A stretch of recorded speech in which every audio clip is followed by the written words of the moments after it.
தமிழக அரசியலில் மீண்டும் ஒரு பரபரப்பை கிளப்பியிருக்கிறது சீமான் பேசிய வீடியோ. சீமான் பல கேள்விகளை முன்வைத்து தனது கருத்துக்களை மிகவும் ஆவேசமாக பதிவு செய்திருக்கிறார். மற்றவர்கள் தேர்தலில் மக்களிடம் ஆதரவு கேட்டால் அதை ஓட்டு பிச்சை என்று சொல்கிறீர்கள், ஆனால் உங்கள் தரப்பில் பேசும்போது மட்டும் அது எப்படி சரியாகிறது என்று கேள்வி எழுப்பிட்டு வராங்க. அதோடு பாரதி ராஜாவின் இறுதி நிகழ்வில் பேசப்பட்ட விஷயத்தையும் அவர் குறிப்பிட்டிருக்கிறார். ஒரு குடும்பம் தங்களுடைய அன்புக்குரியவரை இழந்து துயரத்தில் இருக்கும் நேரத்தில் அந்த மேடையில் தேர்தலை பற்றியும் எத்தனை தொகுதிகளை வெல்ல வேண்டும் என்பதையும் பேசுவது சரியா? அது மறைமுகமாக வாக்கு கேட்பது இல்லையா என்று சீமானை இப்ப விமர்சனம் பண்ணிட்டு வராங்க. மேலும் அதை செயலை மற்றவர்கள் செய்தால் அது ஓட்டு பிச்சை என்று விமர்சிக்கிறீர்கள், ஆனால் அதையே உங்கள் தரப்பில் நடந்தால் அதை ஏன் விமர்சிக்கவில்லை? எல்லோருக்கும் ஒரே நியாயம் இருக்க வேண்டும். இதோடு நிற்காமல் சாட்டை துரைமுருகனுக்கு நேரடியாக எச்சரிக்கை விடுக்கும் வகையில் நாவை அடக்க வேண்டும். மற்றவர்களை இழிவாக பேசி அரசியல் செய்ய வேண்டாம். ஒருவரை தரைக்குறைவாக விமர்சித்து அதில் கிடைக்கும் பாராட்டுகளோ வருமானங்களோ நீண்ட நாட்கள் நினைக்காது. அரசியல் என்பது கருத்துக்களால் இருக்க வேண்டும், தனிப்பட்ட தாக்குதலால் இருக்கக்கூடாது என்று தனது கருத்தை இப்போ கிங்ஸ்லி விமல் ஷேர் பண்ணியிருக்காரு. பார்த்தாலும் தோற்று போனாலும் 20 லட்சம் மக்கள் வாக்கு செலுத்தி என்னை நிக்க வச்சிருக்காங்க. அந்த இடத்த விட்டு போகாத. இப்ப கூட எங்க அப்பா இறந்துறாரு. 30 நாள் காரியம் பாரதி ராஜா அப்பாவுக்கு காரியம் பண்ணிக்கிட்டு இருக்கேன். பக்கத்துல எங்க அப்பா வயது தோலை தட்டுறாரு, மகனே எவரு 50 பேரோடவாவது நீ உள்ள போயிருவாயின்னு ரொம்ப ஆசைப்பட்டுக்கிட்டு இருந்தேன்.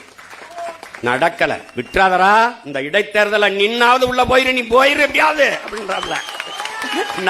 நான் உறுதியா போயிடுறேன்ப்பா சிரிக்கும் போது பின்னாடி இந்த சிரிப்போட போகணும், இந்த சிரிப்போட போகணும்டா நீ போய். சாட்ட உங்க அண்ணன் பேசுறது கேட்டியா? உங்க அண்ணன் பேசுறது ஓட்டு பிச்சை இல்லையா? சாட்ட விஜய் அவர்கள் கரூர்ல போய் உள்ளாட்சி தேர்தல் நம்ம ஜெயிக்கணும்னு சொன்னது ஓட்டு பிச்சைன்னு சொன்னா, அப்ப இப்ப உங்க அண்ணன் பேசுனது என்னது? ஓட்டு பிச்சையா என்னது? காமராஜரை பத்தி பேச கூப்பிட்டிருக்காங்க. அப்ப காமராஜரை பத்தி மட்டும் தானே பேசிருக்கணும். பாரதி ராஜாவோட ஆன்மா வந்து பேசுச்சு. இந்த வாட்டி 50 இடத்துக்கு போகணும், 100 இடத்துக்கு போகணும்னு சொல்லி எனக்கு ஓட்டு போடுங்கன்னு சொல்லி மறைமுகம் சொல்ற இது ஒரு ஓட்டு பிச்சை தானே?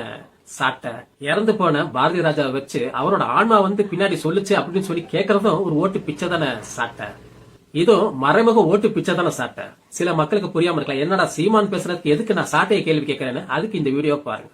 ஊர்ல இறந்து போன அந்த குடும்பத்தாருக்கு அனுதாபம் சொல்ல தானே வந்தீங்க, ஆறுதல் சொல்ல தானே வந்தீங்க, இரங்கல் தெரிவிக்க தானே வந்தீங்க, அவங்களுக்கான புண்ணுக்கு மருந்து போட தானே வந்தீங்க, உங்களுடைய வழியை கொட்ட தானே வந்தீங்க. அப்புறம் எதுக்கு சார் என்ன டேஸுக்கு சார் இடைத்தேர்தல வச்சு செய்யணும் ஓட்டு கேக்குறீங்க? அப்ப ஓட்டு பிச்சை எடுக்க தான் வந்தீங்களா?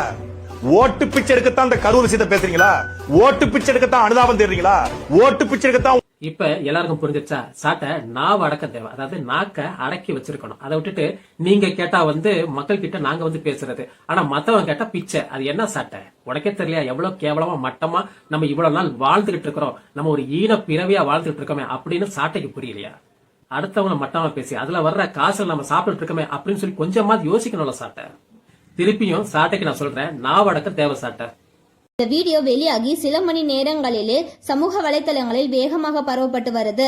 சில சீமான் எழுப்பிய கேள்விகளில் நியாயம் இருப்பதாக கருத்து தெரிவிக்க மற்றொரு தரப்பினர் இதற்கு எதிர்ப்பு தெரிவித்து வருகின்றனர். இதனால் இந்த விவகாரம் இணையத்தில் பெரிய விவாதமாக மாறியிருக்கு. இந்த விவகாரம் குறித்து உங்கள் கருத்து என்ன? சீமான் எழுப்பிய கேள்விகள் நியாயமானதா அல்லது சாட்டை முருகனின் கருத்துக்கள் தான் சரியா?